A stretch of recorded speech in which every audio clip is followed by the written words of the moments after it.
H composing skill के नाजरीन अस्सलाम वालेकुम। आज की हम इस वीडियो में जानेंगे कि एम एस वर्ड की फ़ाइल में फुट नोट हवाला जात को एंड नोट हवाला जात में बदलने का तरीकाकार क्या है। तो चलिए शुरू करते हैं आज की इस वीडियो को।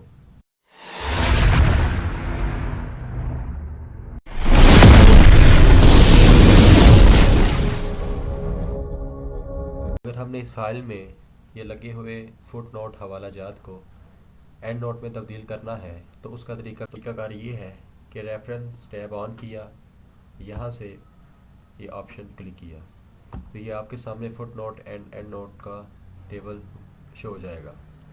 तो एंड नोट पर यहाँ पे ऑप्शन को सिलेक्ट किया, एंड ऑफ द डॉक्यूमेंट और कन्वर्ट